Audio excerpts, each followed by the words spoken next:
কে? ও আমার দাদা। ওকে আমার বিয়েতে ডাকা হয়নি, কিন্তু আমি বিপদে পড়লে সবার আগে ওই আসবে। এতই যদি গুরুত্বপূর্ণ হয় তোকে ছাড় ও ঢাপকে ডাক। এটা আমাদের পারিবারিক সমস্যা। আপনি কে ঢুকছেন এর মধ্যে? বাবা, কেন বাবা দাদাকে তুমি?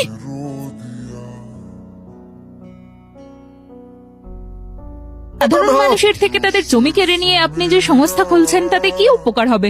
যদিও রাষ্ট্র কোনো সম্মতি দেয়নি, আপনি এটা খুললেন কিভাবে? মানুষের সুরক্ষার জন্য কি করবেন? তোমার পরিস্থিতি বিপজ্জনক। আমরা অন্ধকারে থাকতে পারি, পাখিরা মারা যাচ্ছে, তাও সেলফোন ব্যবহার করছি তো। গ্যাস বিস্ফোরণ হচ্ছে, তাই বলে কি রান্না করা?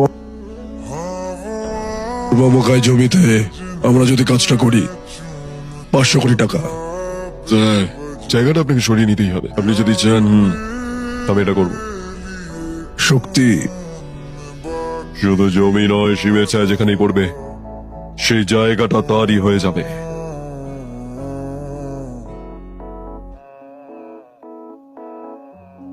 দাদা, জমিটা তোমার নামে মিউটেশন হয়ে গেছে। 500 কোটি টাকাও তোমার অ্যাকাউন্টে চলে এসেছে। কি হয়েছে বল। শক্তি, তুমি বলেছিলে একটা অপরাধ হতে দেবে না। তোমার বাবা বিশ্বাসঘাতকতা করেছে মাদুরাইয়ের মানুষের সাথে।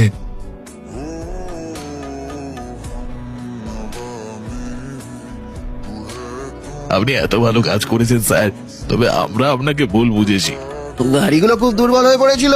আপনি ঘর তৈরি করার জন্য জমি দিয়েছেন, আবার 500 কোটি টাকাও দিয়েছেন। ঈশ্বর আপনার মঙ্গল করুক স্যার। সরকার যা করতে পারেনি আপনি তা করেছেন। এখন আপনার কেমন লাগছে স্যার? কি হচ্ছে এখানটায়?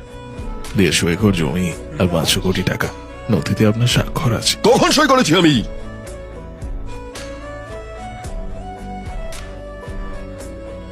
এই কাজটা তুমি ছাড়া অন্য কারো দ্বারা সম্ভব নয়, তাই আমি তোমাকে লক্ষ্য করতে থাকি।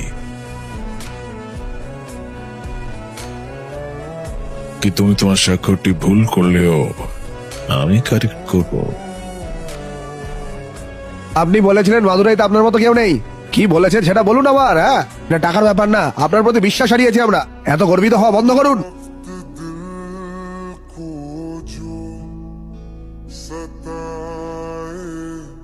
এই আঙ্কেল,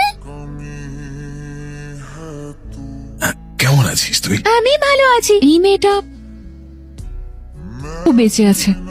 আমি জানতাম শক্তি বলে কেউ ওকে বাঁচিয়েছে, শুধু এইটুকুই আমরা জানি। উনিই সেই শক্তি।